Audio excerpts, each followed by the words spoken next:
Ukrainian Army's drone operators have discovered the Russian Army's convoy carrying ammunition in a vehicle in the Zaropozhye region and targeted it with a kamikaze drone.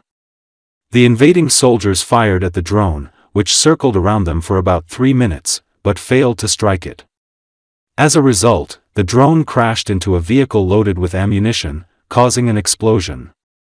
The Russian soldiers had to continue their movement on foot along the road, where a large number of destroyed vehicles were located.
Вот вас, Лёш.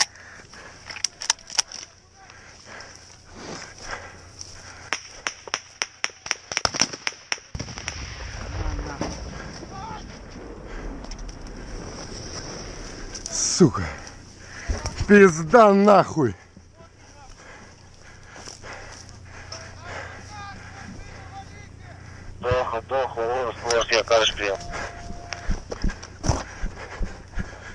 Все, мы нахуй без сумок остались.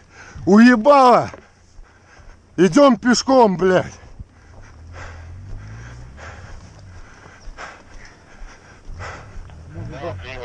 Можно было сумку забрать. Где? Бля, она просто взорвется сейчас.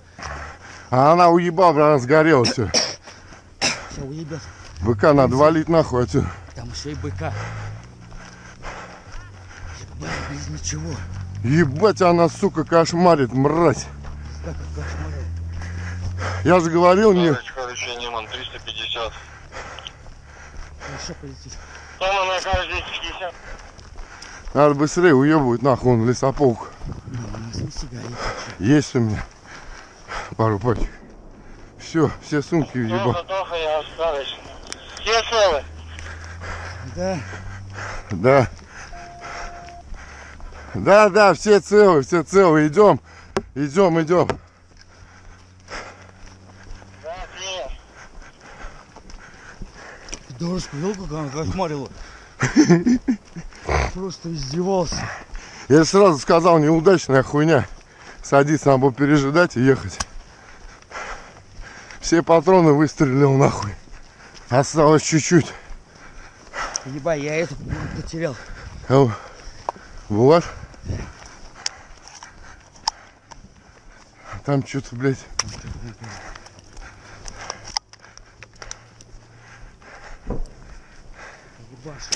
Тихо. Ukrainian armed forces have struck a building housing Russian military personnel in the town of Koronivo in Russia's border Kursk region with a HIMARS multiple launch rocket system. Footage taken by a Russian serviceman in the area has been shared on Telegram channels. The strike reportedly killed most of the servicemen in the building. Russian Telegram channels reported that the strike hit a military hospital and that servicemen being treated there were killed. The servicemen being treated at the hospital had reportedly participated in the attacks in Ukraine's Sumy region in recent days.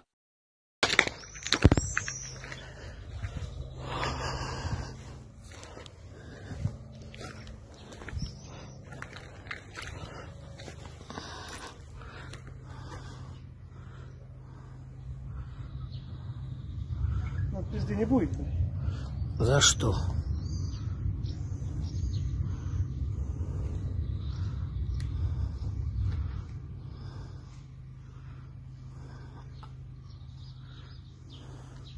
Это какой, блядь, прилет был, ужас. Russia has no plans to end the war against Ukraine despite personnel, technical and economic difficulties. At the same time, the topic of a possible successor to Kremlin dictator Vladimir Putin is taboo in his inner circle. This was stated by the head of the Foreign Intelligence Service of Ukraine, Oleg Ivashchenko, in an interview with Ukrinform. According to Ivashchenko, the Kremlin views war as a tool for maintaining power, economic mobilization and ideological control. Russia is not going to stop this war. In their minds, they are restoring the Soviet Union with the hands of the army. They are creating new districts and divisions. To be precise, 13 divisions. Yes, they have problems.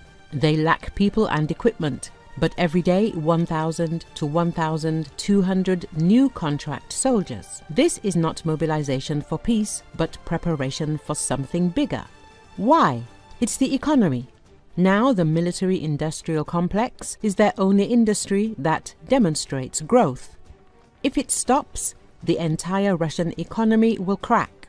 And this is an ideology based on fear and enemies around.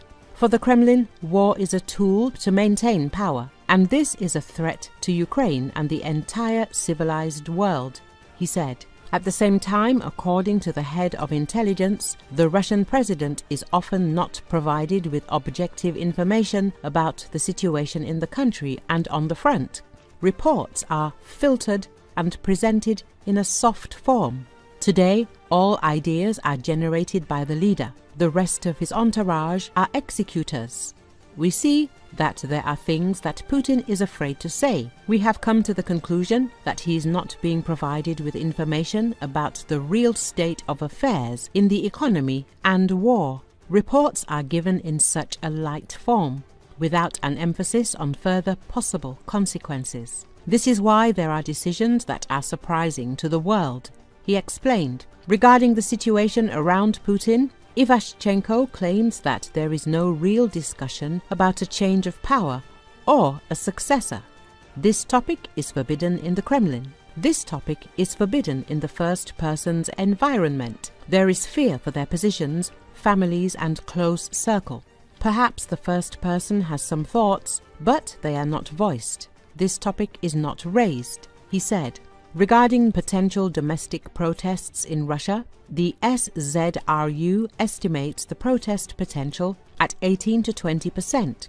However, there are currently no real prerequisites for large-scale destabilization. Dissatisfaction in the regions, particularly in the Caucasus, is mostly directed at local authorities, not Putin. There is no such thing as someone criticizing the first person. The entire territory of Russia is under a regime. There are a larger number of FSB and Rosgvardia employees there who are doing their job accordingly, he summed up. As a reminder, on the night of May the 24th to 25th, Russia launched its largest combined drone and missile strike on Ukraine since the beginning of the year, resulting in destruction and casualties. In this way, the Kremlin, against the backdrop of its own aggressive rhetoric statements and excessive US pessimism about the situation on the front lines, is trying to undermine the morale of Ukrainians and convince the West of the inevitability of Russia's victory and the futility of supporting Kiev.